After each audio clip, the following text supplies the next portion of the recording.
I've done this before. I have really. My name is Jules Vaquera, and I am going to be your host for this portion of the convention. I am the member coordinator on staff at Veterans for Peace. I am a member of Veterans for Peace, and I am very active in the Gamers for Peace community. If you want to hit me up on the Discord, my handle is Pacifist War Vet. So a little bit of housekeeping at the top. Please be active in the chat. You're not going to hurt anybody's feelings by chatting while we are talking. We want you to be active there. If you click the button right above where you type your chats, you can change it from hosts and panelists to everyone. That way the other participants can see what you're writing as well. So introduce yourself in the chat, be active. However, if you have a question that you would like for our panelists to answer, please drop that into the Q&A function. If we do have an active chat, the questions can get buried in there. So if you want to make sure that we see it, drop your question into the Q&A area. So enough about me. Let's get to this panel. So we have a panel of people for you. Crystal Tubles was supposed to be here with us tonight. Unfortunately, her community is being affected by forest fire right now. So she is very busy helping people in her community. You can show support for her work in mutual aid by visiting yellowbirdlifeways.org. And if you want to show support to the work she does returning Indigenous lands, you can visit landback.org. The other two guests I have are amazing women. First off, we have Bridget Ginther. She is the program and research coordinator for School of America's Watch. Bridget has been the School of America's Watch with the School of America's Watch since 2012 in several different roles. Prior to School of America's Watch, Bridget spent almost a decade coordinating national religious organizing in solidarity with the coalition of Immokalee workers. She has a degree in anthropology and international peace studies from the University of Notre Dame. Welcome, Bridget. Thank you. I'm excited to be here. Awesome. Next up, we've got Ashley Woodard Henderson. She is the co-executive director of Highland Center, leader of Movement for Black Lives.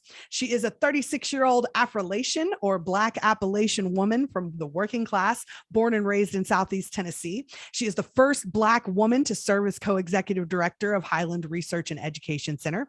Ashley has served on the Governance Council of the Southern Movement Assembly, the Advisory Committee of the National Bailout Collective, and is an active leader of the Frontline. Welcome, Ashley. Thanks so much for having me, Jules. I'm so glad y'all are here. So why are they here? This is our Peace at Home Plenary. We are here to learn about challenges and solutions that organizers across different movements have experienced so that we can better prepare for obstacles that face our organization and how we can more effectively build power for social change. I think that this is a very important subject for movements of all kinds, especially Veterans for Peace. What do you think, ladies?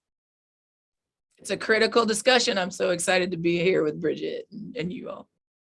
Would either of you like to have any kind of opening statement before we get into these questions? Let's jump in. I'm ready. All right. First question I have for you. As the movement and political environments change, the way we organize has to evolve. In what ways have you seen a need to stop doing things the old way and revolutionize the way you organize?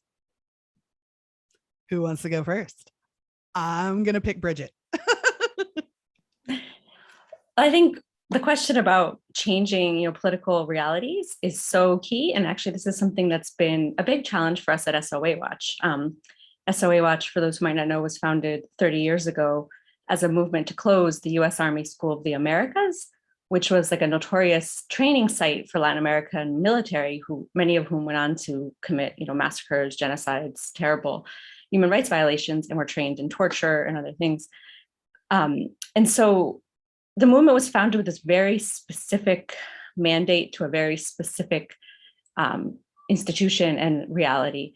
And US militarization has evolved tremendously and is evolving every single day. And so I think it's a big challenge for our movement to figure out, how do we evolve and how can we be strategic about really addressing what's happening today, like what the current situation is. And I think for SOA Watch, we did such a good job like educating people about the horrors of the SOA that in some ways it obscured the fact that the US was also training people at tons of other sites around the country. And so we weren't advancing towards our end goal by only focusing on one institution, because the US could just, shift training people there and train them at other sites. And in fact, US military training of human rights abusers happens all over the place. And so this, opening our minds and analyzing, what does US militarization look like today has been really, really key for us and continues to be key for us as we try to figure out how to respond to that in a way that's strategic and effective. I like that. What you got, Ashley? Yeah, I mean, first of all, just shout out to Veterans for Peace. And again, thanks so much for creating this like virtual sacred space for us to have these conversations. I think, I know that it'll be transformative for Veterans for Peace, but I also think it matters for folks like me and Bridget, who are doing work in sort of like legacy organizations, to be thinking about these questions. So I'm just grateful for the space, and for all the homies that I see in the chat all over the country. I'm just grateful to be amongst Highlander fam. So I see you all, and I'm sending you a lot of love in these kind of ridiculous times that we're living in. I'm going to talk a little bit about like the organizational stuff, but I'm going to start this question. For those of you that know me, my dad is a missionary Baptist preacher. And so I appreciate you talking back to me in the chat. If you agree with me, say amen. If you disagree, tell me you disagree. We'll talk about it. But my dad used to always say that if you always do what you've always done, you'll always get what you always got, right? If you always do what you've always done, you will always get what you always got. And I think now more than ever, what we've seen over the last decade, almost 7 years of the movement for Black Lives, almost 90 years of the Highlander Center, what we've seen is that people are tired of demanding just what they would concede to and getting status quo platinum band-aids, whether that was in policy or in organizational interventions that only treated the symptoms, but not curing the causation of the very challenging experiences that they're having in their material conditions. And so what we've seen is people just starting to like really think about how to transform their organizations to actually meet the need, right? To meet the need and not just be treating these symptoms of militarism, of racism, of capitalism, et cetera. And so, why do I think it matters?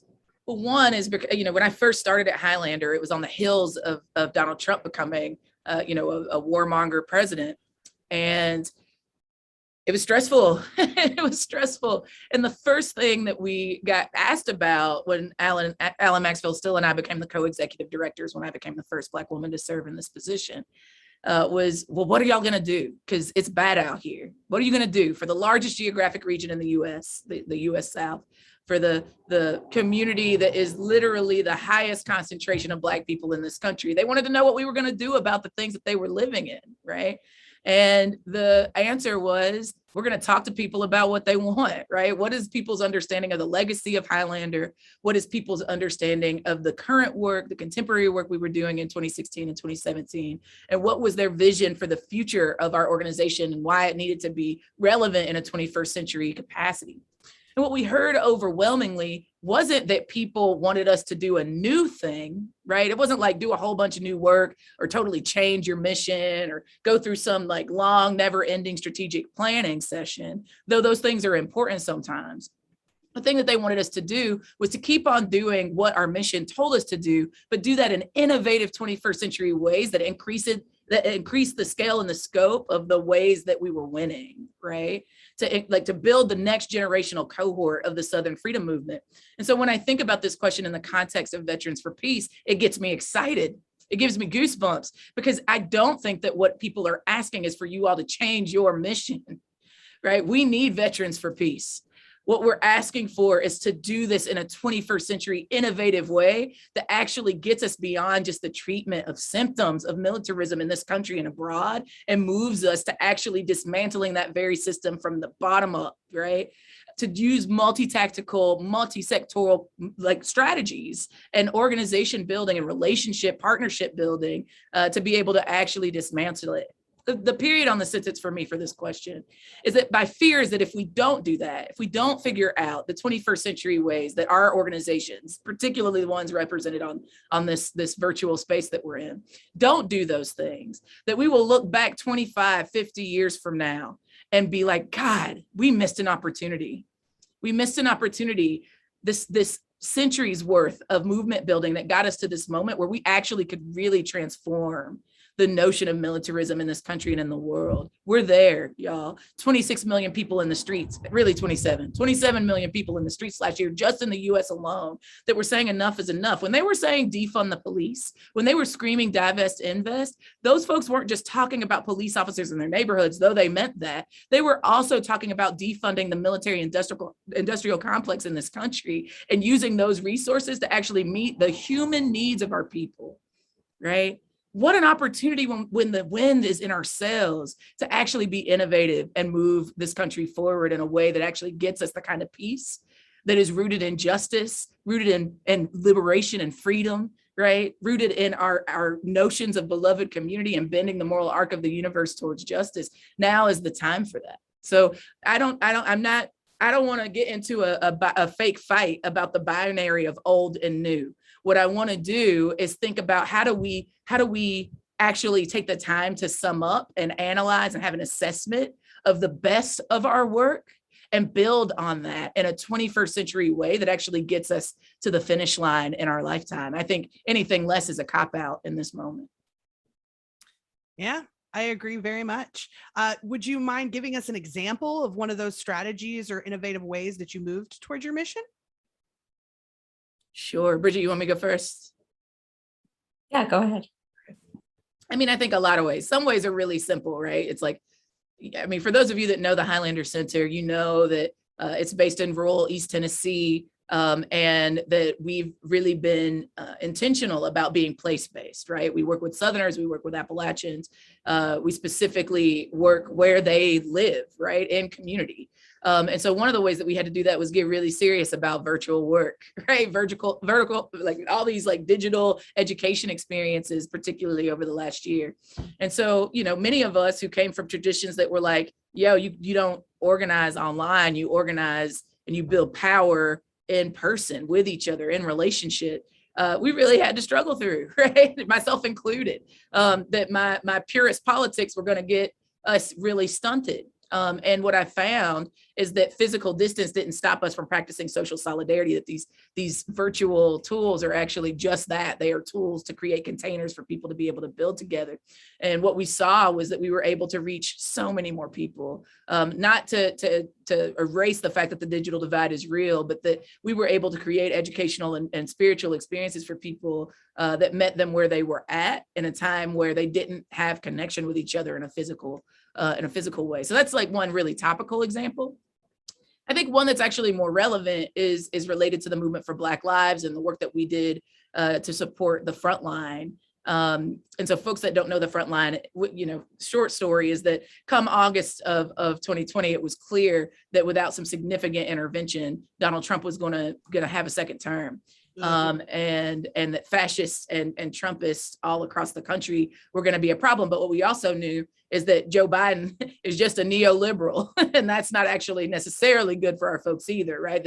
That we were going to need to continue to put pressure on elected officials, even if they were in the Democratic Party, to be able to win what our people are demanding, right? To stop the just foul ways that we handle immigration in this country, to fight back against militarism, to fight back against white, some people call it white supremacy, but there actually isn't anything supreme about whiteness. I think it's more about psychopathy, right?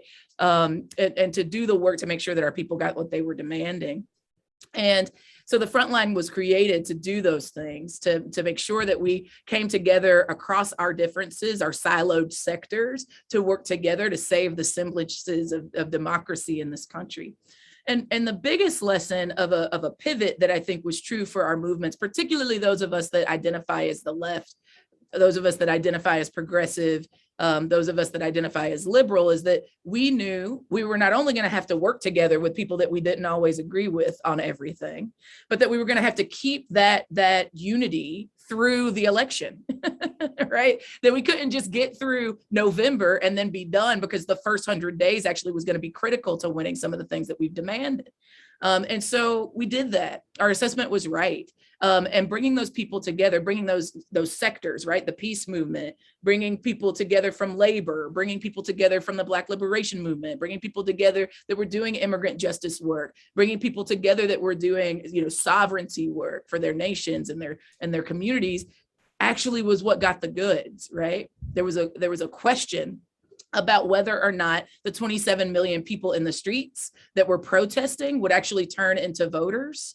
And though I don't think voting is the only tactic to get us to liberation, what we found is that when we told them that it had to be multi-tactical across all of our issues, they showed up and showed out, even when it was putting their very lives at risk, both because of COVID and because of the real challenges, particularly in the South, that people were facing to even cast their vote, y'all, right?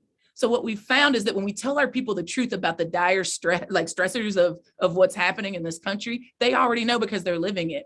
And when we tell them really concrete vision about where we could go and how to get there, they will show up and show out for us.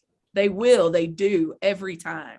And so I think we learned, again, just to make it concise, two things. We learned that we're not alone in this work, and we don't have to be, and we shouldn't be, that we're stronger together, and we have to be building work across our issue areas, that we have to be following the leadership of Black and Brown, Indigenous, and otherwise like marginalized and targeted communities, right? And that we have to build multi-tactical strategies, that without multi-tactical strategies that are thinking about base building and organization, that are thinking about policy and advocacy, that are thinking about direct service and mutual aid, that are thinking about all of the policy work that has been done. If we're not thinking about all of those tactics, we are conceding territory. We're conceding territory, and that we also concede territory when we leave people behind, when we cut out geographies of urban and rural people, when we don't organize people that we think are like just not ever going to agree with us. They're actually willing and able, if we would be willing and able to do something different, because if you always do what you've always done, you will always get what you always got. I think those in particular are critical lessons that I think we've learned over the last year alone. Thanks, Ashley. Bridget? I think in terms of SOA Watch, and I think nowhere near as intense, I think, but in terms of an example of how our work has shifted, I think what's most well known is probably the shift of our annual gathering, which, as Ashley said, we always went to Fort Benning every single year, and not even always getting what I was there. I was with it. Yeah, but getting less, right? We were shrinking. We were shrinking from 20,000 to 15,000 to 10,000 to 5,000 to 1,000.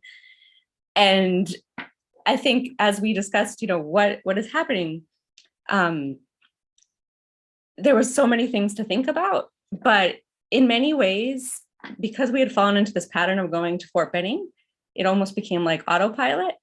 And it was not even necessarily responding even to our work. I think our work, like our data work, had actually started evolving much earlier than when our mobilization evolved. And so we were addressing much broader issues in our work on a day-to-day basis, but then every year our biggest energy went into one particular gathering and vigil, and there wasn't even necessary synergy between that.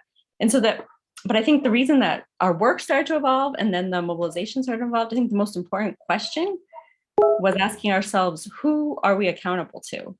And who are we taking our lead from? And SOA Watch was formed as a solidarity movement, was supposedly in solidarity with movements in Latin America.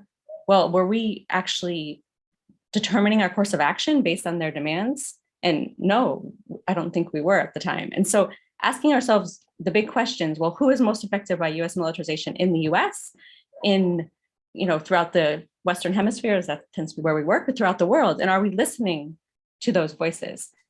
And it was a big challenge, I think, for the movement to really begin to listen. What are the demands of those who are most directly affected by US militarization? And it's not just to close one school, it's much, much bigger. And so our vision had to grow and grow and grow.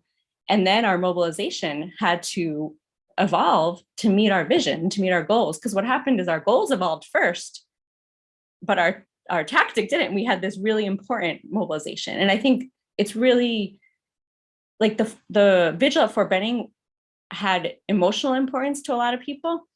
It was a very, powerful event. But our question is, what were we achieving? Was this advancing towards our goal? And I think at the end of the day, we really had to think what kind of action can we do that can advance our work and that can really respond and take our direction from the people who are most directly affected by what we're trying to change. And so for us, that had to do with not just trying to close one school, but actually challenging US militarization and US imperialism and US intervention, and the different forms that takes. And, our particular focus tends to be on like military training, but, as I said before, that happens all over the place, right?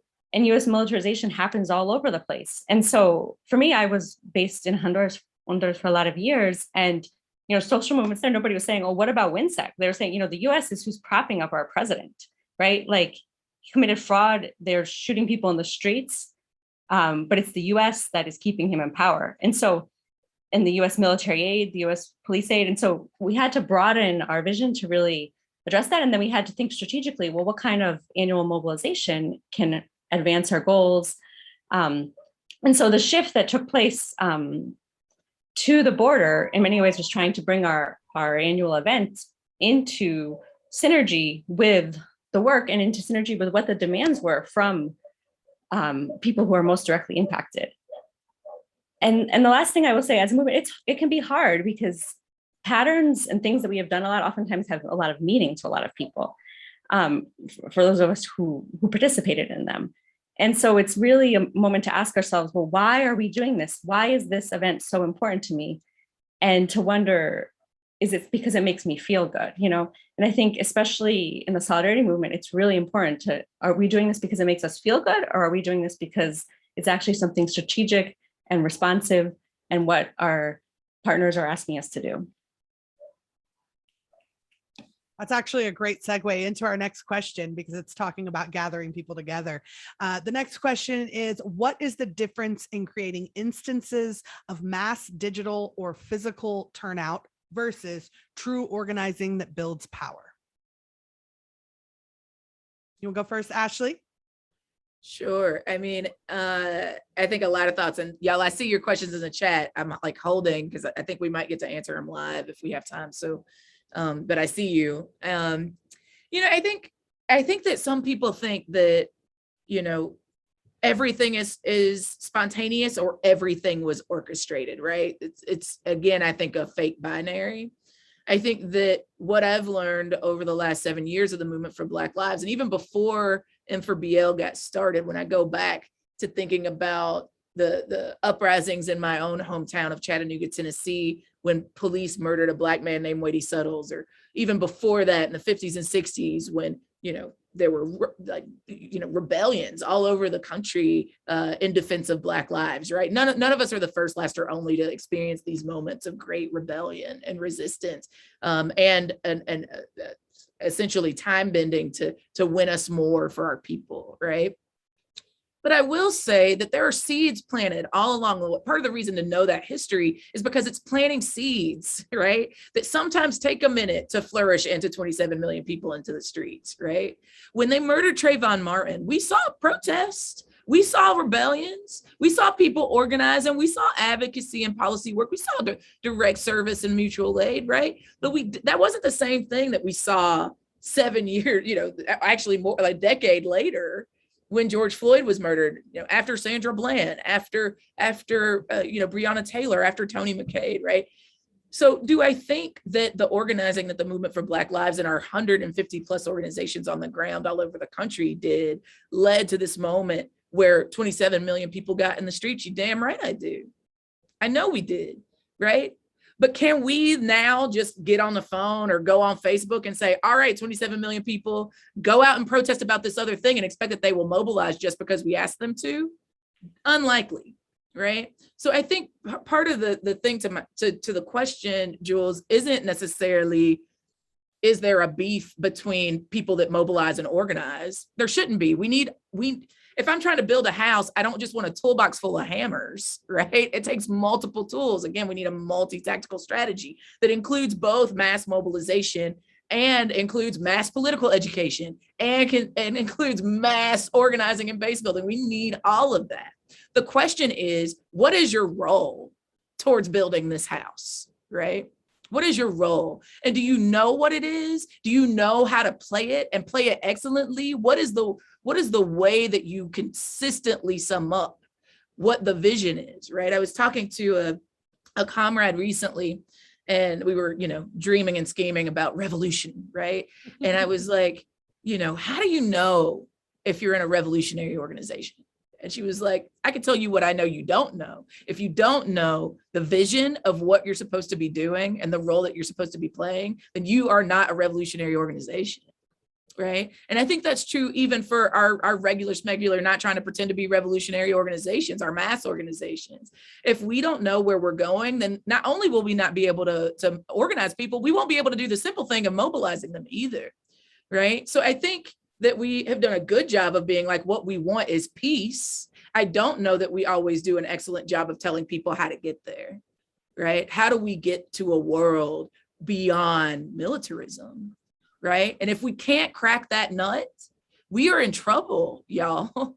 We are in trouble because the actual vast majority of taxpayer dollars in this country aren't just going to policing on my block, right? Or in my holler. They're going to the military and the militarization of the police, right? The Movement for Black Lives has been saying that since 2016, right?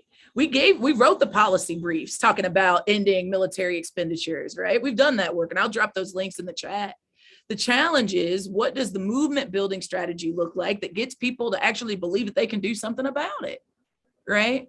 And if we could protest all day long, that is important. We can mobilize virtually all day long. That political education is important. But if we don't give our people something concrete to do beyond it, then all we've done is taught people how to fight really well, but not necessarily how to win, right? So again, I think towards the sort of multi-tactical strategy, it's like, what are we doing as people that believe in a healthy 21st century anti-war, pro-peace movement? What are we doing not only to educate our people about why, but to give them really concrete targets, right? The people that are making decisions about these military expenditures have names and addresses, right? They are in our neighborhoods and they are in DC. We know where they are. We could go, right? We could go, we could protest, we could show up and show out. And what are the ways that we actually encourage our people not to get trapped in what we know is a system that lies to them, to tell them that they are doing something that is for the betterment of their people, right? I think the last thing that I'll say is that some of this piece around mobilizing and organizing is actually because we okey doke people just as much as everybody else, right? We make promises that we actually don't have the infrastructure built to give them. And so I think we need to be a little bit self-critical about like, what do we need to do not only to recruit more people to our movement, veterans and otherwise, but also to retain them, right? I've seen a lot of conversations about what it means to move from a majority white, male-dominated peace movement to a movement that is actually following the leadership of the most marginalized, the most impacted, right? The people closest to the pain know the solutions, right? So how do we make sure that we're building a movement that's not just tokenizing them in our membership, but actually listening to their leadership, right? You all have a leadership that actually does that pretty well, right? I am here because Garrett and I know each other, and he has consistently shown up and shown out in defense of Black lives and followed the leadership of Black women, right? I do it because I trust him, right? So what does it look like for us to lean into that practice and then to put our practice where our values are around making sure that we're following the most directly impacted? That's what got 27 million people mobilized last year, is they finally got the message, right? It wasn't because Black people hadn't been saying that this was happening for years, for centuries. It was because they finally found leaders that they trusted they could follow, and they gave them meaningful work to do to change the material conditions that they were pissed off about, that they were grieving about, right? So that's what I think. I think we need mobilization. I think we need organization. I don't think it's an either or, but we have to do it in right relationship and balance towards the strategic intervention that we're trying to make, and not let organizing and mobilizing be tactical spaghetti that we're throwing at the wall and just praying something sticks. Thank you, Ashley. Bridget? Yeah, thank you for that. I think those really important words. I don't have too much to add there, but I just would say, I think for us as an organization, we definitely got into the pattern of mobilizing to mobilize, and really need to ask ourselves, like, what are our end goals? And like, is our mobilization contributing to our organizing and contributing to advancing towards our end goals? Or kind of going back to what I said before, is it something that we do because, it makes us feel good? And I think it's a really important question for organizations to ask ourselves. And I think the difference kind of between, instances of large turnout or building power, as the question has a lot to do with the long-term work, right? Large turnout can come and go, but it's the long-term work that's really important. And mobilizing is part of that. Large turnout can be part of that. But what are we doing day to day after the mobilization, the next day, the next week, the next month? Where are we going? Who are we listening to? Whose voices are being centered? And are they the people who are most directly impacted by what we're trying to change? And if not, then we have to advance and we have to change and we have to shift and evolve and become more accountable, I think. That's a really good message for us. Right now, we're literally doing that in VFP. We're having this mass gathering. What are we going to do next week? What are we going to do the week after that? Thank you. Okay, so our next question. Have you ever been in an organization without a clear theory of change or strategic plan, and how did it impact your work? Let's start with Bridget this time. I definitely would probably say that I think when I came to Soa Watch, I don't know that it had a clear theory of change. So I think it's something we still are struggling with too. I think the challenge and evolution is definitely something that it's not like you just shift and you're done, right? We have to be constantly shifting and constantly analyzing and constantly evolving and challenging ourselves. I think for me personally, I once spent a lot of time with an organization that did have a very clear theory of change and strategic plan and learned a lot from it. And that's the Coalition of Immokalee Workers, which really shaped who I am and how I think. And just one thing I really learned there was like the need to constantly have strategic planning, right? It's not just like once a year. It's like every time something new happens, we sat down, like, how does this affect what we're trying to do? And like, where do we go from here? What's the analysis of it? And so not that we just want to spend our life in strategic planning, because it can feel heavy, but I think the challenge is to kind of integrate our strategic planning and theory of change into our daily praxis and our daily work, so that it doesn't feel like something that's removed from our work, but it's something that is part of our day-to-day, and that we're almost always seeing how things interact with our theory of change and how we want to get there, so that we can really evolve naturally, as opposed to like, okay, now we're going to sit down and do our planning, but that it actually is something, on the regular. Yeah. Yeah. I mean, I've probably been in an organization that wasn't clear. But I think often we turn finger painting into rocket science, to Bridget's point, right? Like I would hope that most of us aren't just moving randomly without a strategy, though I think it's probably true. But I don't think it's particularly difficult to arrive at a theory of change. So for example, it's like, I know Veterans for Peace. I know that, your mission is to educate, to advocate, and to end all war, the work to end all wars and abolish all war, right?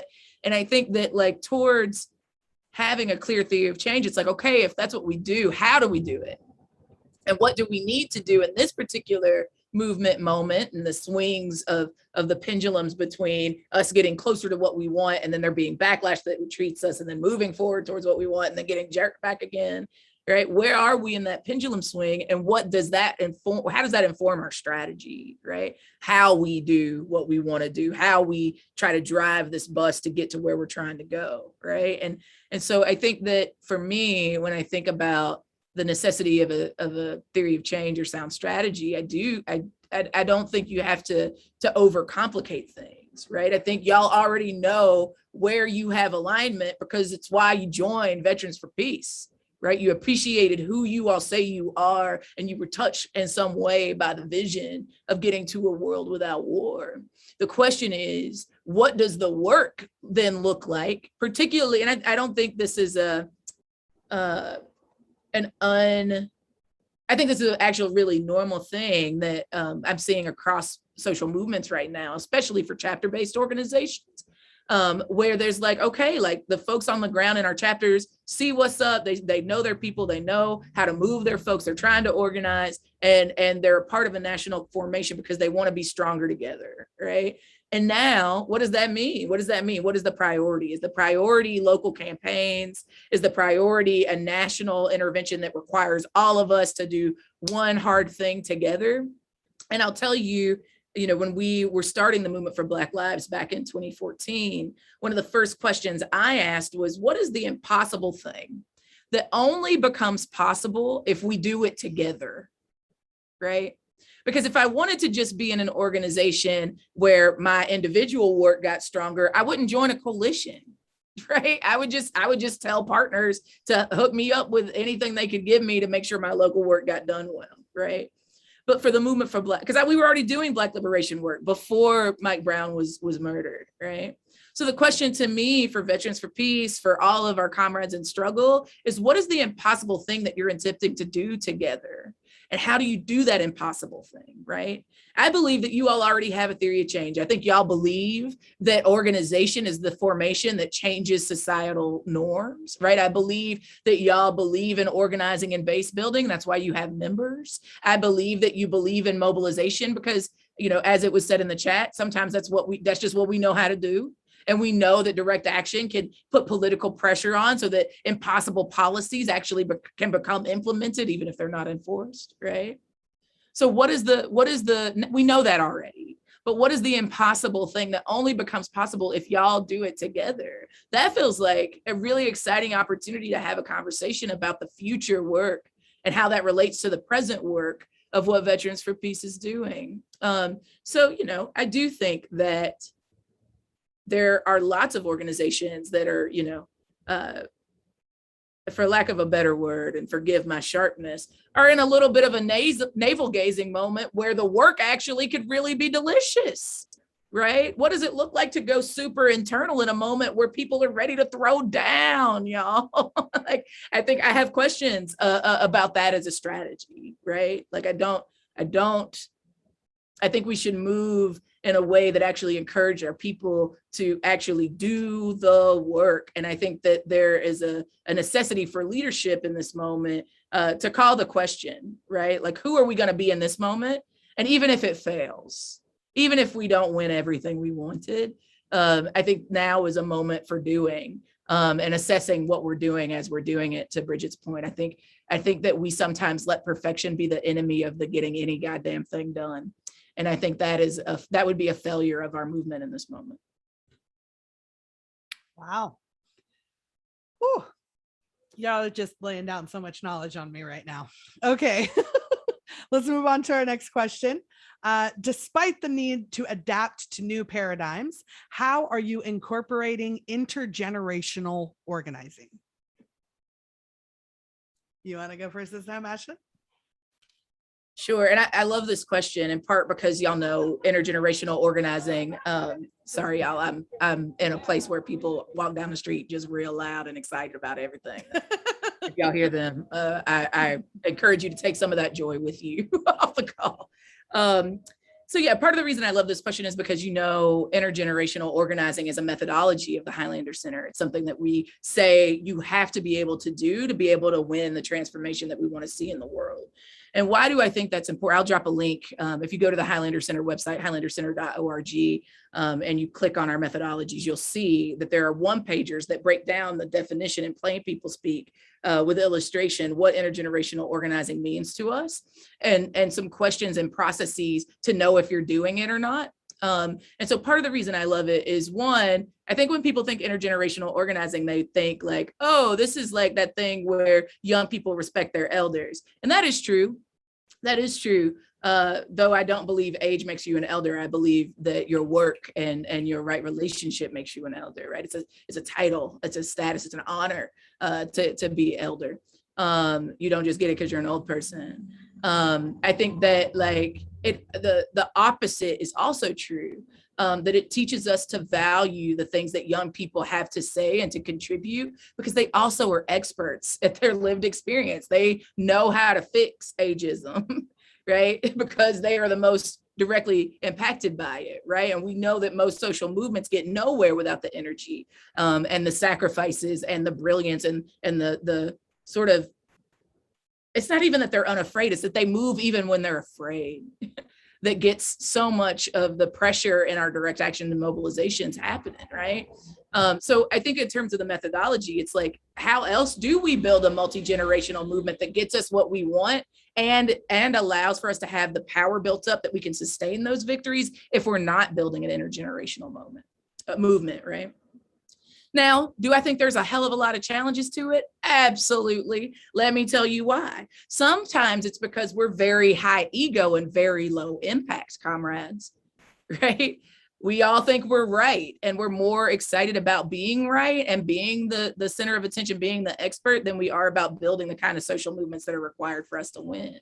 But I also think the challenge is that we hear, in one ear that, young people don't want to work with their elders. Just tell me in the chat or wave at me if you're on the screen, if you've heard people say that. Like, these young people, they don't even want to work with elders. They just want to take the torch. They want to run off. They want to change everything, right? But if I asked you, have you heard a young person actually say that? I would bet you a bottle of bourbon that it's probably unlikely that they heard it from the young people, right? On the flip side, I've heard young people be like, man, these elders, man, they don't think we know anything. They think they know everything. They don't think we're actually accountable for nothing. They think all we want to do is talk about self-care. They think all we want to do is like get into leadership without any training, without any expectation that we have to be accountable to our elders, without respecting the incredible work that people have done for the last several decades of their lifetimes. But when I asked those young people, did an elder ever tell you that? 9 times out of 10, they're like, nah, man, that's just like what I heard, And so I have questions about, and y'all can call me paranoid if you want to, but I have questions about who are the people that are seeding that level of distrust about our ability to build these multi-generational movements. And even if it was true, who does that narrative serve, right? It certainly doesn't serve us in building organizations that are built, with the values of camaraderie and solidarity and intergenerational respect, right? So for me, the short answer to the question is I believe intergenerational organizing is a critical foundational element of building successful and sustainable social movements. I don't think you get there without it. And I think that, frankly, sometimes the sort of disrespect or like the lack of alignment between elders and younger generations of people actually isn't about us not wanting to be in right relationship with each other. It's just about having disagreements and sometimes political misalignment that we should be in a practice of principled struggle around, right? We've lost the skill, I think, of debate and principled struggle to be like, hey, y'all, like we can figure out a way to be in unity because we believe in the mission and the theory of change of this organization. And we can struggle through the places where we are in misalignment, but you are not my enemy. You are not my enemy. I am not fighting with you. I have no interest or energy to do that because I have better things to do with my life than argue with you, right?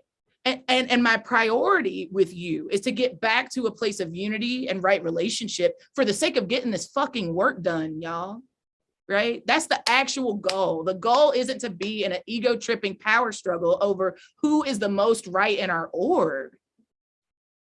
That is absurd.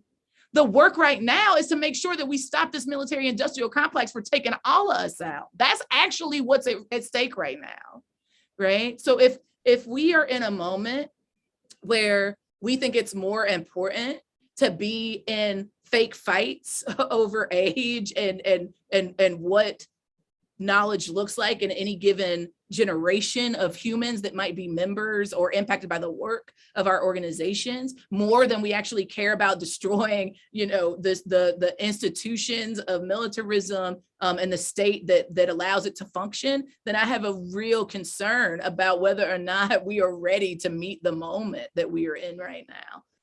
So I think it's a critical question. I think we have to figure out intergenerational organizing. And the first step towards that is being straight up that like we are not each other's enemy, that we have a shared vision of what this organization should be based on its mission.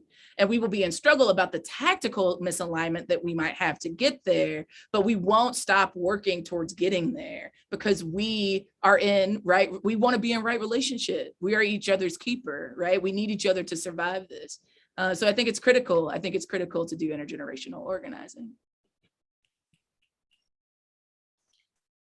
For sure. And I think, humility is something that we all need, all generations, all of us, like we all have something to learn, everybody has something to learn, each one of us from someone else, and so I think with SOA Watch, I really do appreciate, I think there's been a lot of space for a new generation to take leadership. And I think at the same time, we also really value the contributions of those who founded the organization and, who are teaching us so much and have taught us so much and who really show up, day after day, year after year. And just really, I think in terms of intergenerational organizing, I think for us, it's been a real priority of just figuring out how do we value the different ways people contribute, even people who can't come to the mobilizations, but contribute in other ways and participate in other ways. If people participate in so many different ways, not only within generations, but just within, walks of life or abilities or locations, everything. And so for me, I think a lot of it has to do with just humility and learning from other people. And then I think some of it, sometimes there can seem to be generational conflicts, but I think it often can also be different political analyses. And also really I think that's why it's also really important to analyze, what are we responding to right now? Because the world changes every year, every month, US intervention takes new forms, it evolves. And so we have to challenge ourselves, how do we evolve as well? And how do we make the space for a new generation to take leadership, and for all of us to share and transfer and learn and share knowledge? And it's hard, I think. And I think going back to kind of the strategic plan, we're trying to address such big problems. I mean, they're huge problems, like stopping the US military industrial complex, US imperialism, US intervention is a huge problem. It's not like we're gonna be we're gonna be done next year. And I think sometimes addressing such big issues can be hard because it's hard to see the impact sometimes. We can feel like we're just, speaking to the wind. And we're not, and I think that's where it's so important to center the voices of those who are most affected by what we're trying to do from all generations, and to really make sure that we're being accountable and that we're advancing. And so I think it's exciting. In many ways, I think it's exciting. We have so much to learn from every generation, and especially from people who are younger than us. And I think let's let folks take the lead that haven't had the lead before. So. Great answers. Next up, we have, what are you doing to have the flexibility to change with new paradigms and create pathways for the next generation of activists? You want to go first this time, Bridget? Sure. It's a very big question. Yeah. I think for us, and on a daily basis, it's asking ourselves the big questions, right? How do we even know what the new paradigms are if we're not open to even thinking about them? And so I think that for us has been a challenge. We talked before, not getting just stuck in patterns, but let's really listen. And I think for us, we went through, we're still in a transition and we're still evolving and we're very much in transition, but our biggest, step has been to listen to people we don't necessarily agree with, but also to listen to our partners and to listen to people who are so directly affected by US militarization each and every day, and to find out what they're demanding and to say, well, what can we do? How can we address US policy? And then to create space, I think, to make sure that a new generation, and every new generation, because even the new generation will one day be the old generation, just how do we integrate that into our praxis, that each and every day, there's new people coming into this work. And we have to make sure that, I think for us, the people who are joining the movement feel welcome and also feel that they have the space to speak their truth and to influence the organization, and to be open to that, and not to just be like, now get stuck in this new pattern. Because what we didn't want to happen, for instance, with our move is, okay, now we're in the border, we're just going to go there every year. Like, our goal was not to go there every year. Our goal is to analyze, to evolve, to respond, to shift. But most of all is to end US imperialism, to end the US military industrial complex, however, in whatever form that may take. That is a very, very long road. The journey is very long. We have a long way to go. And we're not going to get there by ourselves. Like, we need coalitions, we need new leaders, we need to listen to them, and we need to be open to new things, because what we did before, obviously we haven't gotten rid of US empire yet. And so we have a lot to listen to and to learn from and to think about and to incorporate. Yeah. Yeah, I mean, I think one is to remember that none of us are the first, last, or only to do this work. And that perfection is like a tool of white supremacy, right? That actually perfection isn't required, accountability is. And that if we are, for those of us that identify as abolitionists on the line tonight, that like the goal of abolition is to live in a world without punishment, right? So that accountability should actually look like, I am trying to support my comrade being in right relationship with the people that we are supposed to be doing this work with in solidarity, right? So for me, it's like, one, let's scrap the idea that we have to be perfect before we can do some shit. That's whack. That's never gonna work. To really be critically interested in that lifelong learning, right? I think a very Highlander question that we are asking all the time now and have for almost 90 years is, what are we supposed to be learning right now? And how do we apply that new knowledge to actually changing the material conditions that our people are living in, right? What are we supposed to be what are we supposed to be learning, and what does that mean about what we're supposed to be doing, right? The thing that makes Highlander different from other folk schools is that we don't believe in new knowledge just for the sake of being smarter people. In the same way that I know Veterans for Peace don't want people to be valuing peace just for the sake of being a nicer person, right? That's not the goal, right? The goal is to actually dismantle militarism. How are we ushering people into meaningful work that does that? How do we recruit them to it? How do we value their brilliance? How do we give them meaningful work or support them doing meaningful work that they design that gets us closer to that benchmark, right? That's the work. That's the work right now. That's the doing right now. And so I think those questions, like, how are we how are we assessing what we're learning? How are we assessing our impact in ways that aren't like nonprofit industrial complexy, but really critically thinking about the qualitative and quantitative information about how we're moving the mark, so that we can be not just say that we are accountable to the peace movement, but actually prove that in our actions, through our practice, that we are being in accountability, right? It's a doing thing, that we're being in solidarity, right? Because it's a doing thing. It's not just a value set, right? For me, peace is not just something I want and believe in. It's something that I practice every day. And I fuck it up some days really, really bad. But then it's my job to be in right relationship and get back into accountability route, right? That's the work. So I think for me, there's a lot of lessons that we should be learning and applying to our practice right now, if we actually want to see the end of the military industrial complex. Yeah. So we have reached the end of the questions that I had for you. So we're going to move on to some audience questions. There is there is a question from Janet Wheel. She asks Ashley, how do we understand what people think about the military?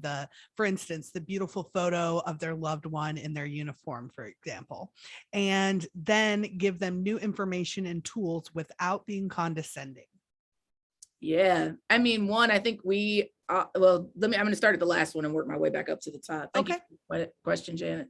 So I think one way is to not assume that we know what is people's best interests, right?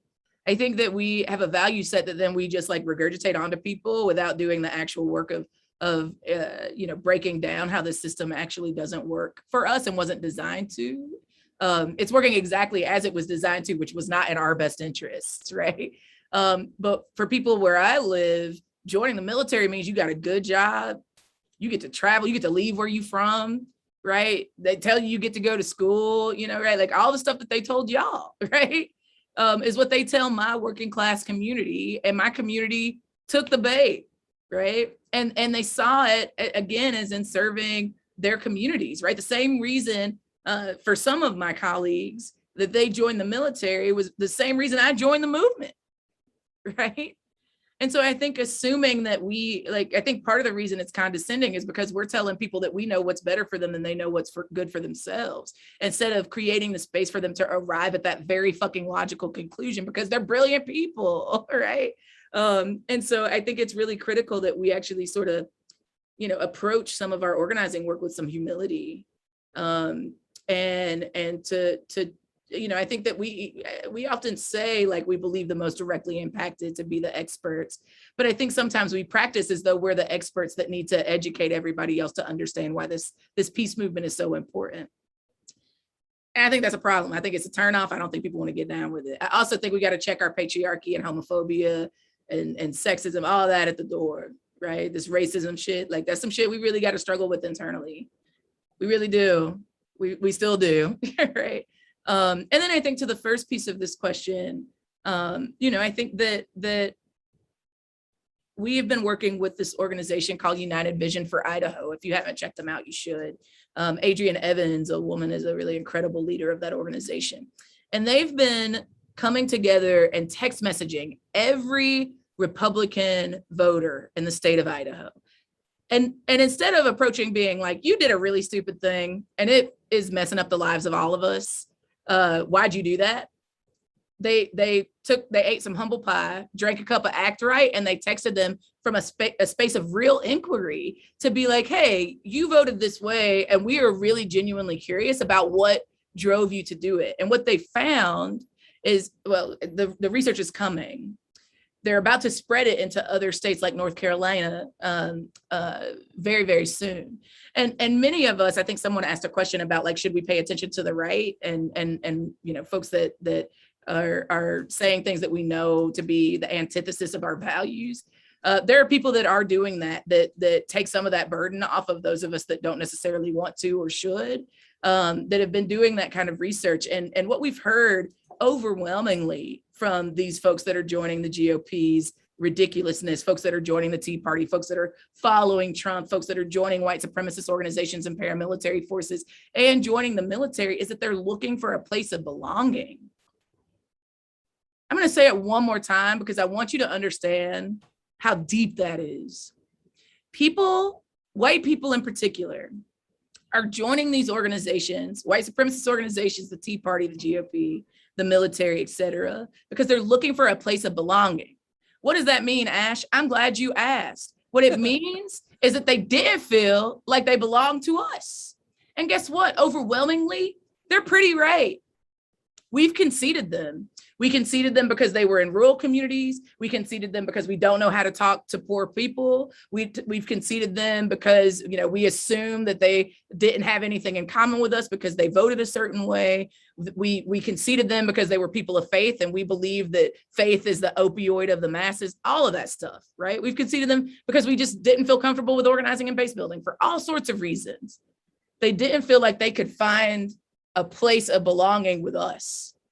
And oh, what would be different if we actually approached it from a place of actually wanting them to belong, knowing that they probably are going to be imperfect when we get them, right? Just be real. Like, I'm going to be honest. I work with a lot of people that are racist. I work with a lot of people that struggle with patriarchy. As a cisgendered person, I'm sure my trans siblings feel like they struggle sometimes with my cisgendered privileges, right? So the goal to me is to meet our people where they are, but not leave them where we found them. And the way that we do that is by really genuinely having inquiry about who they are and why they do what they do, right? So instead of like me approaching a colleague in my neighborhood whose granddad fought in World War II, whose nephew is enlisted and working in the military, and being like, yo, that's trash. The military industrial complex is fucking you up. You could have housing and you could have food and you could have a living wage job if you didn't have money going into that foolishness. I could be like, yo, tell me about why you love your nephew. Like, what is the thing that you feel proud of? And did you know there were these alternatives where your nephew could actually do this and that and the other, your niece could do this and that and the other, without feeding into a system that is actually really hurting you and hurting them? Right? I think that if we just actually took the space to genuinely talk to people and assume that they could arrive at the very place that it took us time to arrive to, that we would actually sort of bridge some of the gap that is driving our people to not finding us as a place of belonging and changing the world together. You have any insight on that one, Bridget? I mean, I think that was an amazing answer. And I just, a lot of times it comes back, I think, to seeing how we're all impacted by the structures, you know, and how these are structural issues. And so the reasons that people join the military, you know, and the intention behind that is often very different than what we see it. And I think going back to the humility of like understanding where people are coming from, you know, how we can address that and how it's hurting them, like Ashley said, how it's affecting them. Like it's affecting everybody in different ways, very different ways, obviously, but we have to make that space. I see a comment, most people do not join the military, but support it. Well, there's many people who support it. I think there's a lot of educational work to be done, but done with humility, you know, and the news, obviously, the mainstream news does not help. You know, how do we get real information out about what's happening? And I want to go back, I want to go to something that I learned a lot about organizing from Betsy Cáceres, who really put forward the idea that the biggest act of like rebellion is to be joyful, and is to create work that's joyful and that's engaging and that's life-giving.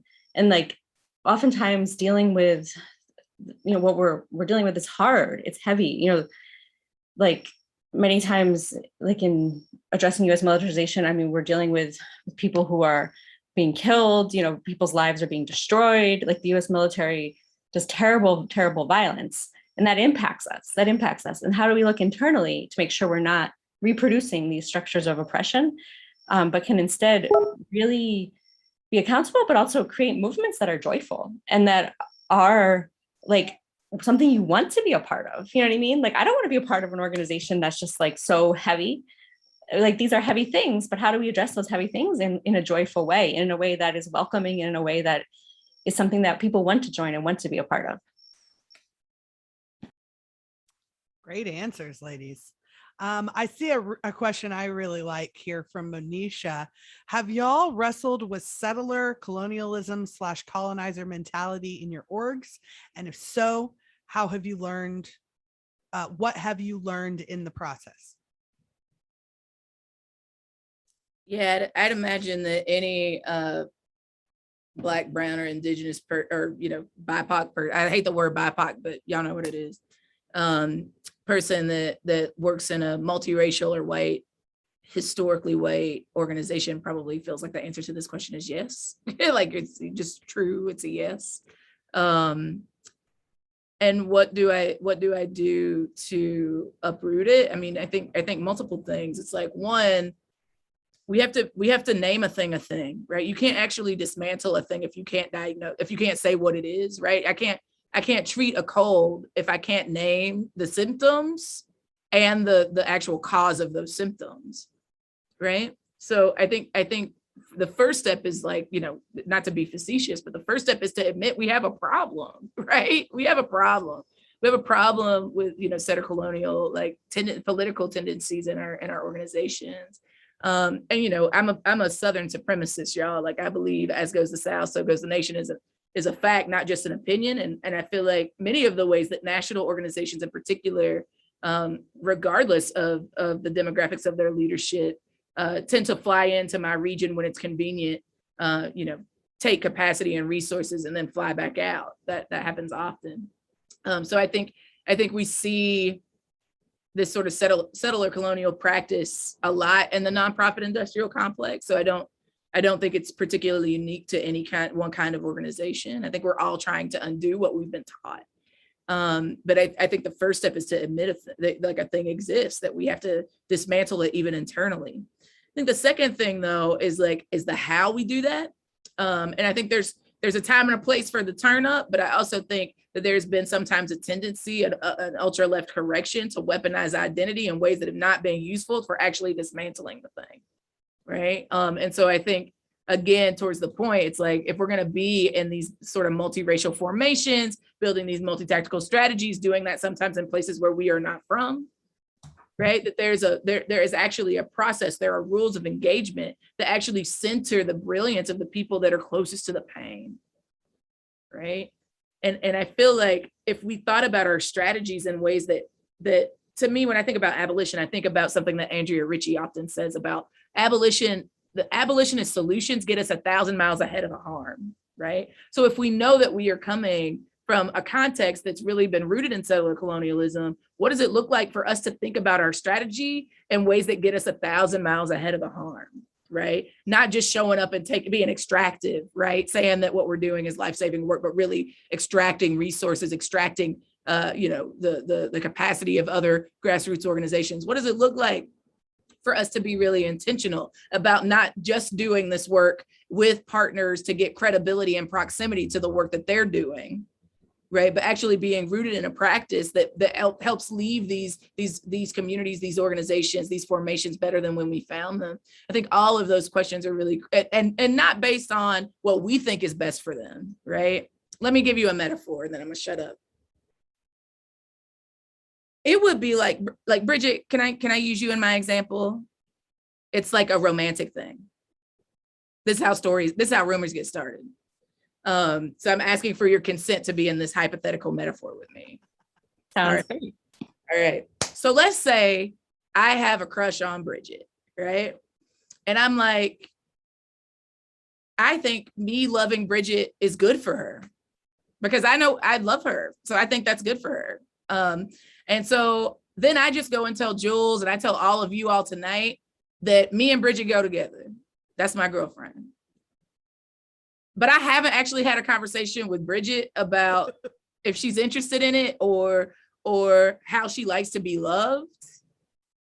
Y'all would probably be like, that's ridiculous, Ashley. What are you doing? But our organizations do that all the time.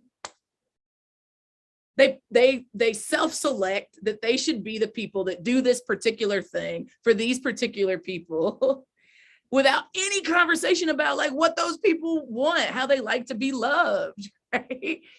And so then I'm going around telling everybody that me and Bridget go together. I'm getting all sorts of credibility and proximity to her brilliance, her work, her beauty, but I haven't actually done anything to be in right relationship with Bridget. As much as I might actually be doing it from the most genuine good intentions, right? So what does it really look like for our organizations? You know, Highlander says that we throw down for Appalachians and Southerners. Then what does it look like for us to actually ask Appalachians and Southerners, how can we be in right relationship and movement accompaniment and support of your work? Because that's what we do, right? How can the movement for Black Lives have mass engagement kinds of conversations with millions of Black people in this country and across the world to be like, yo, what does it look like in a 21st century context to build Black power? And what does it look like for Veterans for Peace to not like just go navel gazing by having a lot of internal conversations, but to do work while also interrogating this question of like, what does actually building this peace movement in our particular role look like? And how would, you know, if organizing and policy and direct actions, et cetera, as we do it, are love letters to our people, how can we do that in a way that actually helps show them that we love them because we're loving them the way they want to be, right? And again, if they're not there, if the world, like, I get it, man, this country doesn't know what to do with an anti-war movement. We haven't for a minute, right? So I get it, it's not easy, right? But what would it look like for us to be in real dialogue with our organizational partners to be like, what do we need? What is it? How we show up? What we got to do so that we can be in right relationship and love each other towards this finish line and see all of us there at the end of it, right? It is clear that in this 21st century context, we really do have organizations that are ready to throw down for peace. And so what does it look like, again, for us to identify our role, name it, and play it well in right relationship with everybody in the sandbox? I think that, you know, I think Hamilton is trash, But what I do love about it is this one line where the character that plays Burr says, the world was wide enough.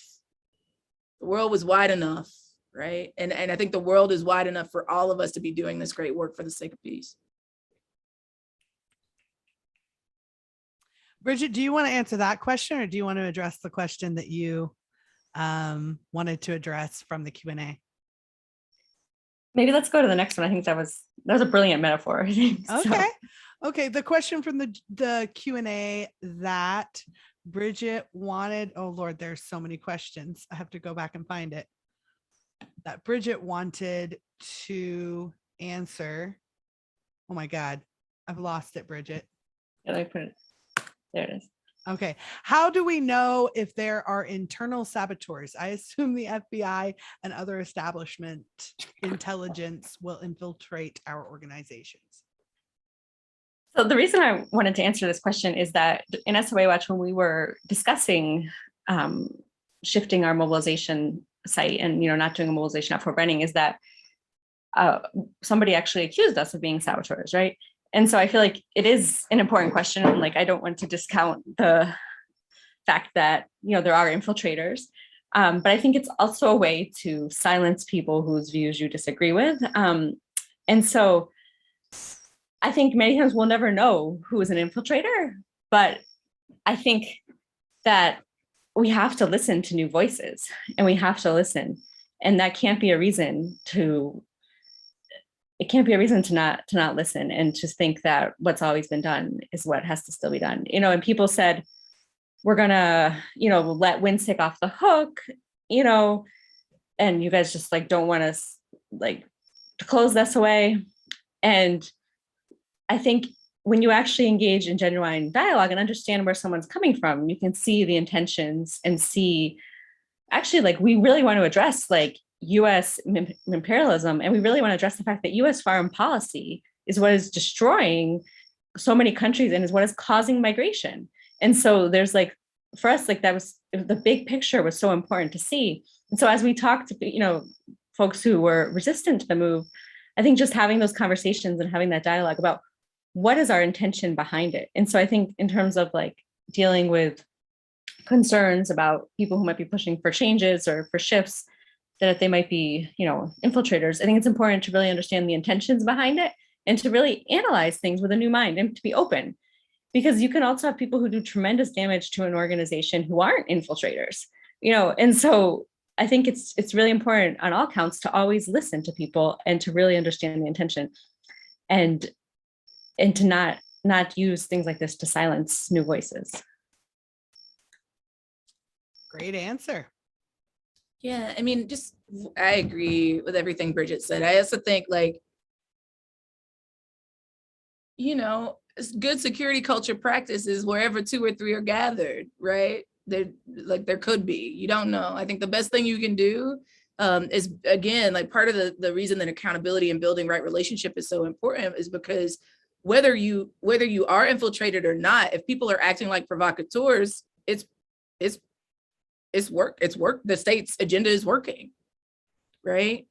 So the reason that we encourage discipline and rigor around right relationship and accountability is to make it really obvious when the state is infiltrating, right? As I'm a Panther Cub. My mom was a member of the original Black Panther Party. I've seen, everybody's seen all the documentaries about Brandon Darby. I knew him in New Orleans, right? All of this stuff happens, right? You're not paranoid to think it is.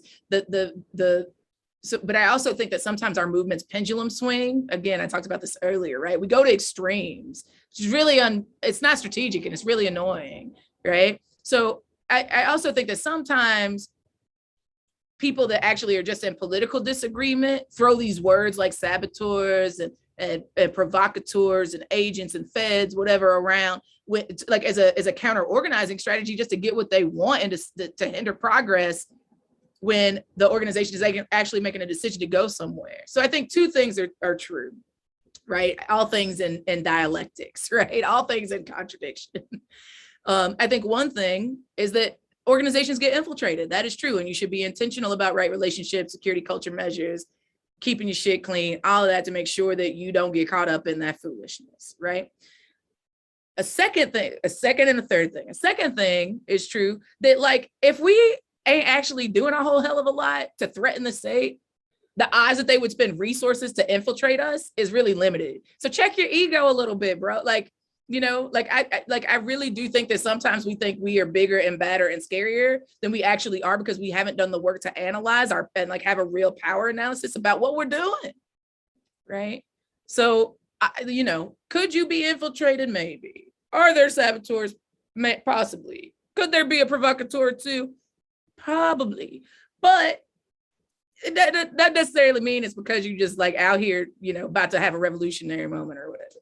I think the third thing that I would say, again, is like the critical nature of theory, practice, and summation, to make sure that you're everybody's clear about the rules of engagement, you know, what y'all are trying to do and where you're trying to go and how you want to get there, so that when things happen that are odd, it is easier both to then have a process to get to right relationship again, or to be like, you know, maybe this ain't working out and we got to figure out a way that we can be separate from each other while also still practicing solidarity. You know, those are some insights from previous experiences.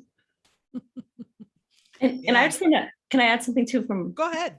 I think from the experience with SOA Watch movement, just seeing some of what's in the chat right now about, you know, FBI targeting food and bombs, like the FBI did target SOA Watch, right? They surveilled us. Like we've gotten through the FOIA, like these documents about their surveillance, and, you know, some even seem to indicate that they probably used a confidential informant within the organization, right? And that did happen. And so I think obviously you have to be cognizant that this can happen. And I also agree, I really agree with what Ashley was saying. Like if we're not being effective, they don't even want to, you know, it's, and then at the same time, just going back to that point, like, but it can't stop us. Like it can't become a reason not to change or not to evolve. And so I think it's just like having all of the tension that's there and being, you know, we still need to evolve. We still need to hear new ideas. And just because there is surveillance, there might be infiltrators, does not mean that anything new is that, you know, and so let's listen. Exactly. Yeah, I think it's all, I know I'm just the host. I just wanted to say one small thing. I think it's also possible that if we fear that so much that we chase new people away, then maybe we fear it too much. You know? Again, you can be secure, and create a culture in which people do what they need to do to take care of themselves when the really active work that we're trying to do is a threat to the state. That can happen. And if we have a movement pendulum swing that's, you know, like I was talking to an expert on surveillance who had come to me because, you know, I was being surveilled. And I was like, man, like I'm being surveilled. This is so messed up. Like the state, da da da da. And he was like, oh, Ashley, everyone's being surveilled. They're just watching you in particular. So, you know, again, I think we should have an expectation that in a 21st century context of the United States, everybody's being surveilled. That's just true. Everybody. So I see some of the examples in the chat. Like there's nuance to some of those stories, but yes, all of those people and everybody else is also being surveilled. It's not confusing. It's why even the insurrectionists got found. They let them go home, but they found them, right? Everybody's being surveilled, y'all. It's the way of the world in the US right now. The question is, how do we still do effective work? Right? How do we recruit our people, retain them, and keep them as safe as we can in this work? Because what's real is I can't promise you that if you join the movement for Black Lives, for any Black people on the call, you should join. I can't promise you I'm gonna keep you from being surveilled or dealing with some infiltration. If you were at a protest last year, guess what? They know. That's where we are. So I just also think, again, that's why this, like, having a concrete assessment of concrete conditions is critical to the righteous development of strategy, right? It's not to dismiss our emotions about state and like our real fear of the consequences of it, because we've seen what state intervention in our movements can mean, right? Again, like they attempted to destroy the Black Panther Party, right? They intended to destroy the Student Nonviolent Coordinating Committee. They intended to destroy Students for a Democratic Society, the student organizing committees, right? Like Veterans for fucking Peace, the Highlander Center, SOA Watch, like it was us. It was our orgs, right? So there's a righteousness to our concerns and our fears of it. But what I also know is that if we do their work for them of failing to actually be effective because we're driving people away because of our paranoia, then we, you know, then they don't even have to waste resources on surveilling us. They don't have to waste resources on infiltrating us because we're doing all the work. We're doing all, that's the point of that infiltration program. That was the literal point of COINTELPRO, right? Was to get people so revved up that they couldn't do work and that they were fighting each other.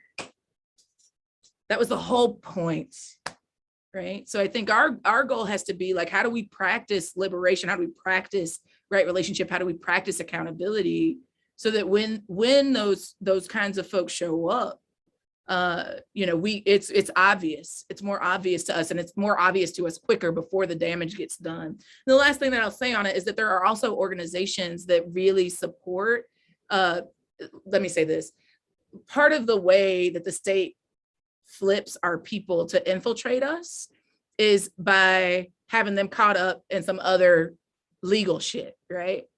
So I'm not saying don't do illegal shit. What I'm saying is be clean about your illegal shit, because that's how they get you, right? It's like somebody don't pay their taxes and they like, yo, bro, we about to give you federal time unless you go and you pay attention to what's happening over here with SOA Watch, right? Or you go over here and you salt at Highlander, or you go over here with Veterans for Peace and you like infiltrate one of their direct actions or whatever, right? So the more that we can keep our shit clean, the harder it is for them to flip people. But there are organizations like Clear at CUNY and so many others that are like actually actively working with people to like identify who is the infiltrator and to organize them out of continuing to do that work for the state. And so I would just say if it's a real legitimate concern, that there are organizations that are also prepared to help support, you know, dealing and overcoming those challenges. Thank you. All right, here is, I think, maybe our last question. We are definitely reaching the end here. How do you approach white supremacists and meet them where they are, to call them in on the cause when many of these people are inherently violent or oppressive to you? Like this, I fear for my physical, emotional, and mental safety with them. So how am I supposed to meet them where they are? Yeah, I mean, y'all know white supremacists burned down my office in March of 2019. So it's a live and very real question. I think one thing, again, I said know your role and play it. If you are a person that cannot meet white supremacists where they are in any effective way, then you were doing the movement no good service by going out and getting into some fight with a Nazi, and then you being all messed up, and then we have to move all these movement resources to make sure that you're better. If that's not your ministry, don't do it. Again, it's not rocket science. If that's not your ministry, don't do it, right? If you are a Black, brown, indigenous person, whatever, and you know, you like, my role right now in this movement is not necessarily trying to organize white supremacists away from white supremacy, fine. But somebody's got to do that work, right? And in part, that work is the role, I think the work and the role of white people to do. But I also think that there are multiracial formations that have to be having these conversations, right? So some it's going to be the burden on the back of some melanated body, right? Because we are going to be impacted by it, right? We're gonna there's, you know, especially for those of us that live in majority white spaces and work in majority white spaces, we're going to have no choice but to be in relationship with people that are struggling with undoing white supremacy, right? And so for me, how do I meet them where they're at? It's by doing my own homework, right? At home, and not spewing the internalized shit of dealing with these people all over the place in my movement home. I know that also my organization might not be the container to hold all the things that I need, right? So I might get a therapist to talk about how fucked up it is that I have to deal with white supremacy. I might have a best friend or a spiritual leader that I talk to about that stuff. I think specifically about meeting them where they're at, it's like, I have to remember that I believe that people can be transformed in the service of the work, as the mandate for Black people in this time says. And if I don't believe, if I don't believe that, if I get to a place where I don't believe that for real, like in my heart of hearts, then I don't know why I would do this work anymore. If I'm being honest with y'all, if I didn't believe that people could be transformed, because I've seen it happen for me. I didn't always have the best politics. I probably still don't always have the best politics. But I know that when I am in conversation, breaking bread with kindred who are invested in seeing a different world, even if we have different beliefs about how to get there, that we can find a place of unity. I'm going to give you a concrete example. I used to do anti-mountaintop removal coal mining work in Appalachia, which meant that I was consistently in rural communities in every Appalachian, particularly central Appalachian state. And I experienced really blatant, like overt white supremacist acts in every single one of them: Tennessee, Kentucky, Virginia, West Virginia, right? North Carolina. And I was in West Virginia, and the miners were saying all sorts of really racist shit. They had signs that said like, green is the new black, right? Like tree huggers are the new niggas. I had, hang a tree hugger signs, which echoed back to a time where Black people were being lynched in the South, right? Like all of that was super duper live. And I was in what they called a safe house at the time, because the heat was so high. And the miners came to the house, and I was sitting at the fire, and they crossed over, and they got out. They were drunk. They got out of their cars. And I asked them to come in. I was like, just come sit down. Y'all wasted. You throwing up all over the place. Like, just come sit. Come sit. Why are you mad? And they were like, you don't want me to have a job. And I was like, that's not true. I just want you to not, kill yourself in your neighborhood while you're doing it. I want you to have a living. They were like, well, we got this living wage, union job. You trying to take away my union job. That's not true, bro. That's not real. That's not the case. And we just kept drinking out of my mason jar that had a clear liquid that might have looked like water, but maybe wasn't. And by the time we got to the bottom of that mason jar, even though they were still probably racist, we agreed that Massey Energy was trash and that their bosses were horrible, right?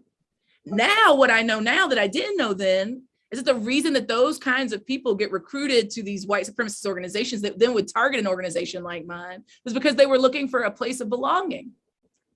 So either I believe in organizing or I don't. Either I'm going to try to do it or I won't. And I think that it's, in particular, as we think about white supremacists, I think that there's two lanes, right? There's a lane where we allow the folks who do feel like it's their ministry to go and reach those people to do that. And we move them as many resources and we shout out their work as hard as we can so that we can make sure that even if we don't do it, they get it done well, right? Organizations like Showing Up for Racial Justice, for example, white people that are organizing white people, right? For those of us that are like, that's not my ministry, I think that's really one route to do it. I think the other route to do it is to not give them any air. So what I mean by that, March 19th, they burned down my office. And what some of my ultra left comrades wanted me to do was be like, this is who did it, fuck them up, right? Put the symbol that they spray painted in my parking lot all over the internet. And I refused to do it. They thought I was being liberal. But actually what I was doing was keeping those people from being able to recruit other people to their organization because I was giving them free advertising, right? So if you can't meet them where they're at, don't give them anything else. The best thing that we can do to overcome white supremacy, if we're not going to be the ones that organize white people away from it and uproot it so it'll never grow back again, is to do everything in our power to win what we actually have a vision for, right? So again, I would refer you back. I don't think you have to do it, but I do think what you have to do is have a vision about where we're going and how to get there that actually hits the hearts of our people so that they will actually mobilize to do it and actually be a contender with the folks that are very, very, very adequately organizing people to white supremacist organizations. I think that's the best I can offer if you can't meet them where they're at. That's great. Bridget, do you have any more insight into that? I mean, I know that's hard to follow, but. I mean, I think just to say, like, those of us who are white, like, we have to step up and, this is our responsibility to address that, I think. And so for those of us who can do that, like, to think about how to do it, especially within our organizations. I think perhaps not overt, but there's definitely is a lot of racism in our organizations, and it's on those of us who are white to really address that and to make sure that we make that a focus of ours. Yeah, and I think for white people, if you're like, I don't know how, fine. There's a shit ton of white people that do, though. And again, I think like reaching out to Highlander, who's done multiracial organizing since the 30s, reaching out to Showing Up for Racial Justice, who's been doing this for decades, and others to help steward you through processes that help white people learn how to do this work, how to live anti-racism and not just value it. There are folks that can help support that work. So, if you don't know how, ask. I think the hardest thing about some of this undoing work, this decolonizing work that many of us are in, is that we can't admit that we don't know what the fuck we're doing. I think that's a real fail of the left, is that we can't admit when we just don't know. And ask for support from our comrades to figure out how to get there. So I would strongly encourage just being honest about where your weak spots are, and not overestimating how much power you have, but being really concrete in your assessment about where you are and where you need to be, with some concrete goals to be accountable to. Yeah, thank you, Ashley. And thank you, Bridget. We are already just a little bit over time, and I want to make sure I honor y'all's time and the time of our audience. So do you guys have any final thoughts before we close this out? I think just, go ahead. No, thank you for having us here. And it's been a real pleasure to be here and to learn from Ashley and to see the questions that people have. And I think just in terms of final thoughts, there's a question about addressing burnout. And I think it goes back to like making this work joyful. Like this work needs to be life-giving. It needs to be work that, even though we're dealing with hard things, there's so much to do. And we can't get bogged down. And I think we have to make it work that gives us life, and that we also make time for other things that are life-giving. And so obviously there's lots of people who have thought a lot more and addressed, issues of burnout, but I think it's in some ways also a symptom of the failure of our movements to be more holistic and to understand the need for everyone to take care of themselves as well. And so just, I hope everyone does that and take care of ourselves, what we need. It's hard work and there's so much to do, and just really grateful to be in this movement with all of you, and grateful to Veterans for Peace for having us here, and look forward to seeing so many of you at Soa Watch events, and just glad to be working on this together. Yeah, just to echo Bridget, just really grateful for your leadership, Jules, and for the leadership of Veterans for Peace in this work that we're doing to get towards a place where we don't have to fight like this anymore, very literally. So just grateful for the work that y'all are doing, for the challenges that you're struggling through, and for the real victories that I know are only possible because you exist. Literally, you all as individuals, and the impossible things that you will make possible as Veterans for Peace, that we will continue to do after decades and decades and decades worth of really life-saving and life-transforming work. So I'm grateful. I know we didn't get to all the questions. I'm going to drop my email address in the chat. If there's any way that Highlander or the Movement for Black Lives can be of service, just know that we're here and we love y'all, and that we need y'all. So just grateful for the space. Well, thank you. Thank you to our audience for coming out and having this very important conversation. Thank y'all for being active in the chat. Thank you for asking questions. And ladies, thank you so much. I feel like I've learned so much, and I'm honored to be on this panel. So I think that's going to be it, and we're going to close it down.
Bye, y'all.